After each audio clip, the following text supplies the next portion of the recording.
It's Jason from Sweaty Heroes Comic Bargains, and I'm got a new long box of dollar books from Rogues Gallery Comics. They charge them at $1 a piece, but you can get a good deal if you buy a whole long box. Rogues Galleries in Windsor, Ontario, in Canada. And so today we're going to talk about some stuff I found, and these are Lethal Ladies of comic books.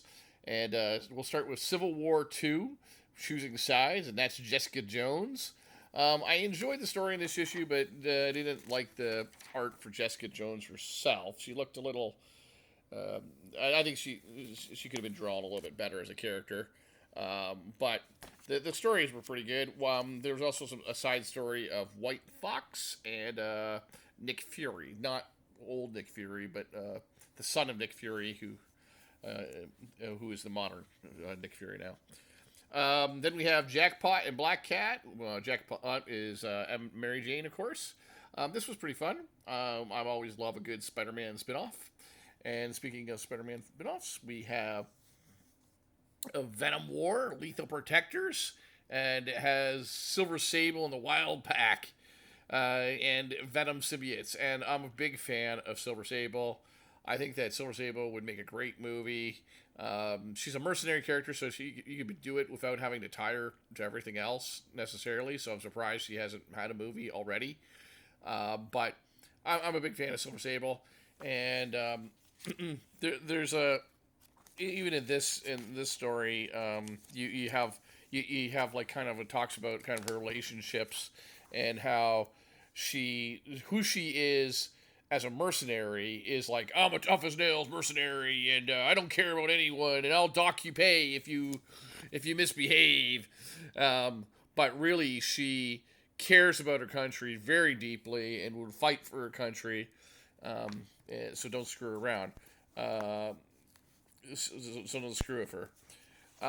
Then you have an issue of all new Venom. I won't tell you who the Venom is in this issue because that would spoil it, even if you watch this video 20 years from now.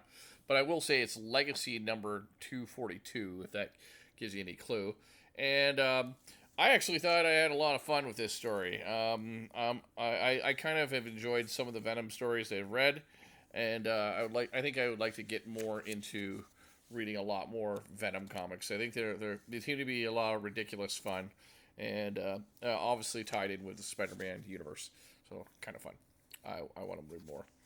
Then we have Rose and Thorn. Rose and Thorn were created in the created by DC comic books, but in the 80s it was like she was kind of like a split personality, almost like a Dr. Jekyll, Mr. Hyde, but her split personality was more like a vigilante, right? Like but not like this. This is kind of more like she's nice girl and naughty girl, and the naughty girl is kind of like a goth chick, and it gets into some uncomfortable story situations in this that I'm not going to get onto in this video.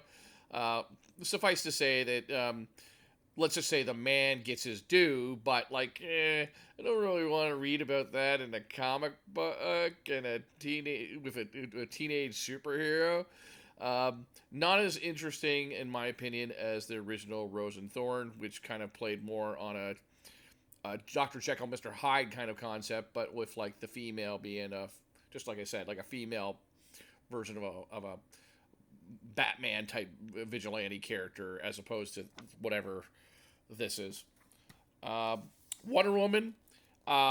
She is teamed up here with Maxwell Lord, although I wouldn't know that just by looking at this cover. But it was kind of a fun story, even though, as someone who's read the storyline of Infinite Crisis, where Wonder Woman, spoiler alert for a storyline from the early 2000s, so 20 years ago from this video, she killed Maxwell Lord. Yes, Maxwell Lord came back to life, and I get that, but like, I don't know why she's teaming up with him necessarily, because it's just in the middle of a story. However, that said, the art was cool, and you get to see Wonder Woman on a beach fighting robots on a beach. So hey, it was kind of fun. And legacy numbering, I always respect legacy numbering too. So there you go. There is a classic Harley Quinn cover. I love the classic Harley Quinn costume. I don't like any other Harley Quinn costume. Um, this issue is by Jim E. Palmoni and Amanda Conder, and they did a famous run on Harley Quinn. I don't really with I think that they kind of do too much. They go too far with the character, if that's my opinion. But I think that the character is best when it's like in this backup feature. It is by Paul Dini, who's the co-creator of Harley Quinn, of course, and Brett Blevins was an artist who's done a lot of Batman adventures. So if you look at this artwork, it's hard to decide whether this is supposed to be in the continuity of DC Comics or the continuity of the animated universe. But it was the backup feature is a really cool story, taking a lot of the Paul Dini little extra characters that he created, like the Wonderland Gang, like this is the Carpenter. That's kind of cool character. And this character I've never heard of, the Grissom. That's kind of cool. I thought that was a female. It's like a weasel, I guess. But I thought the backup feature was better than the feature. I just like classic Harley Quinn, where she was kind of like the Joker's trying to get away from the Joker and then eventually succeeding and stop being her the girlfriend of the Joker. Whereas I think that Harley Quinn has become more like a Deadpool character and got too, in my opinion, too raunchy and stuff. Speaking of raunchy, Sweeties is definitely trying to be a Harley Quinn type character, a Deadpool character. And it is tongue-in-cheek, and I get that. But I had no idea what the heck was going on in this comic book. The closest I could get was, I think that, don't quote me, I'm not going to fact check this. I think she's supposed to be the Tooth Fairy's daughter. I think. But, it was okay. I mean, maybe they could do something with it, but I'm just not a fan of this kind of like tongue-in-cheek stuff that's kind of like more like I said, I like, even Deadpool, the only Deadpool I liked was when he was part of the original X-Force back in the 90s. This comic's called Rapture, although it is not a Christian comic. It is about the rapture, the biblical rapture, and there is a female protagonist in here who seems to be gaining superpowers. It was pretty interesting. I don't know much of what was going on, though, but there you go. Rapture. This is Tomb Raider, based on the video game, and Dan Jurgens, who killed off Superman, wrote this story, and it is good, and it is pretty cool. You get typical, like, Tomb Raider fighting a dinosaur. Like, that's great artwork. I like the artwork. I like the action. If you like Tomb Raider, buy this book.